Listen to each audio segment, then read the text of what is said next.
আজ আমি তোমাদের এমন এক ঘটনার কথা শোনাবো যা কাঁকুড়গাছি মা মনসা মন্দিরকে ঘিরে আজও অনেক মানুষের মুখে মুখে ঘোরে।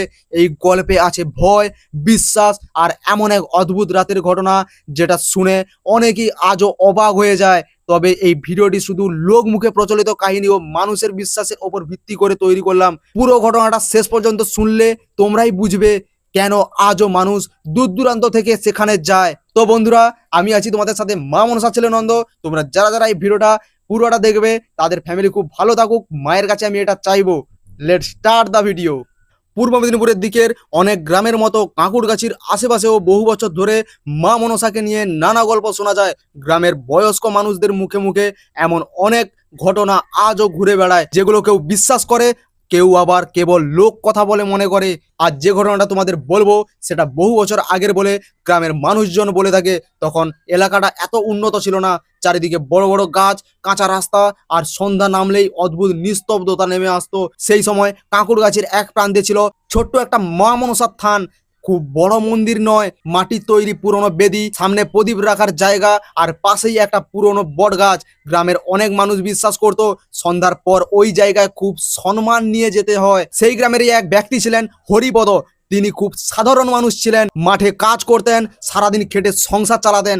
ধর্ম নিয়ে তেমন বেশি কিছু বলতো না, কিন্তু গ্রামের নিয়ম কানুনকে সম্মান করতেন। এক বর্ষার সন্ধ্যায় হরিপদ বাড়ি ফিরছিলেন। আকাশে কালো মেঘ, দূরে বিদ্যুৎ চমকাচ্ছে, চারদিক প্রায় অন্ধকার হয়ে গেছে। গ্রামের মানুষ তখন অনেকেই ঘরে ঢুকে পড়েছে। হরিপদ যখন কাঁকুড়গাছির সেই পুরনো থানটার সামনে পৌঁছালেন, তখন তিনি লক্ষ্য করেন বৃষ্টির মাঝেও বেদির সামনে একটা প্রদীপ জ্বলছে, আশেপাশে কেউ নেই। তিনি প্রথমে ভাবলেন হয়তো কেউ পুজো দিয়ে গেছে, কিন্তু অদ্ভুত ব্যাপার হলো ঝড়ো হাওয়ার মধ্যেও প্রদীপটা একবারও নিভছিল না। হরিপদ কিছুটা অবাক হলেও বাড়ির দিকে হাঁটতে শুরু করেন। ঠিক তখনই তিনি শুনতে পান যেন কারো পায়ের নোপরের আওয়াজ আসছে পিছন দিক থেকে, টুপ টুপ করে। বৃষ্টির শব্দের মাঝেও আওয়াজটা স্পষ্ট শোনা যাচ্ছিল।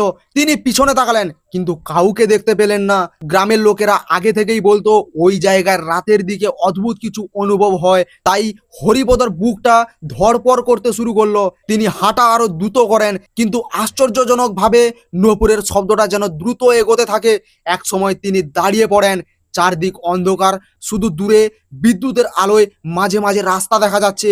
হঠাৎ তিনি অনুভব করেন যেন কারো কোমল কণ্ঠস্বর ভেসে এলো, ভয় পেও না। হরিপদ চারদিকে তাকান, কিন্তু কাউকে তিনি দেখতে পান না। সেই রাতেই বাড়ি ফিরে তিনি খুব অসুস্থ হয়ে পড়েন, জ্বর আসে। গ্রামের মানুষজন খবর পাওয়ার পর হরিপদর কাছে যায়। কেউ বলে ভয় পেয়েছে, কেউ বলে অতিরিক্ত বৃষ্টিতে ঠান্ডা লেগেছে। পরদিন সকালে গ্রামের এক বৃদ্ধা মহিলা হরিপদর বাড়িতে এসে বলেন, গতকাল তুমি যে থানটার সামনে দাঁড়িয়েছিলে। হরিপদ অবাক হয়ে জিজ্ঞাসা করেন, আপনি জানলেন কি করে? বৃদ্ধা বলেন, ওই জায়গাটাতে গ্রামের সবাই সম্মান করে। অনেকে বলেন বিপদের সময় মা নিজেই পথ দেখান। এরপর অনেক দিন কেটে যায়। হরিপদ ধীরে ধীরে সুস্থ হয়ে ওঠেন, কিন্তু তিনি একটা কথা বারবার বলতেন, সেদিন যদি ওই আওয়াজ না শুনতাম হয়তো আমি বাঁচতাম না। কারণ পরে জানা যায় তিনি যে রাস্তা দিয়ে যাওয়ার কথা ভাবছিলেন সেখানে একটা গাছ ভেঙে পড়েছিল। এই ঘটনার পর থেকেই গ্রামের অনেক মানুষের বিশ্বাস আরো গভীর হয়ে যায়। সন্ধ্যার পর মানুষ ওই মা মনসার থানটার সামনে দিয়ে গেলে মাথা নত করে যেত। কেউ কেউ প্রদীপ জ্বালাতো। গ্রামের প্রবীণরাও একটা কথা সবসময় বলতেন, বিশ্বাস যার যার নিজের ব্যাপার, কিন্তু কোনো পবিত্র জায়গাকে অসম্মান করা ঠিক নয়। সময়ের সাথে সাথে কাঁকুড়গাছির সেই মা মনসার থানটার চারপাশে আরো ভিড় বাড়তে শুরু করে।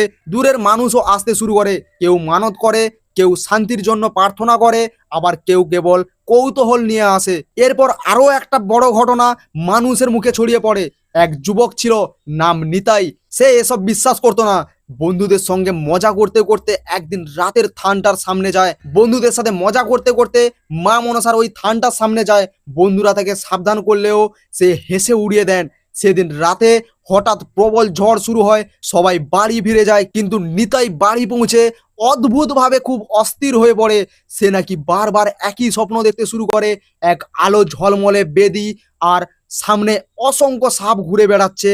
পরপর কয়েকদিন এই স্বপ্ন দেখার পর সে খুব ভয় পেয়ে যায়। শেষে এক সকালে মা মনসার ওই থানটায় গিয়ে চুপচাপ মাথা নত করে দাঁড়িয়ে থাকে। গ্রামের অনেকে তখন বলে মজা করা আর অসম্মান করা এক জিনিস নয়। তারপর থেকে নিতাইও ওই জায়গা নিয়ে কোনোদিন খারাপ মন্তব্য করেনি। এইসব ঘটনা সত্যি নাকি কেবল লোকমুখে প্রচলিত কাহিনী, সেটা নিয়ে আজও মানুষের আলাদা আলাদা মত আছে। কিন্তু একটা বিষয় আজও একই রয়ে গেছে, কাঁকুড়গাছির ওই জায়গায় গেলে অনেকেই এক ধরনের অদ্ভুত শান্তি অনুভব করে। সন্ধ্যার সময় ধূপের গন্ধ, ঘণ্টার শব্দ আর প্রদীপের আলো মিলিয়ে জায়গাটা যেন অন্যরকম হয়ে ওঠে।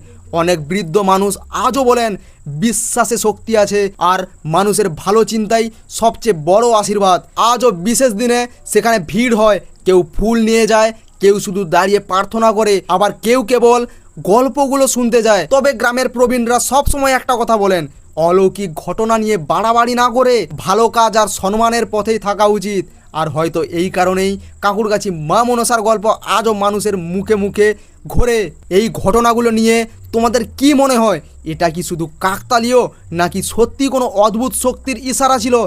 কমেন্টে তোমরা মতামত জানাতে ভুলবে না। আর এমন আরও লোক মুখে প্রচলিত রহস্যময় কাহিনী শুনতে ভিডিওটা শেয়ার করে পাশে থেকো। জয় মা মনসা।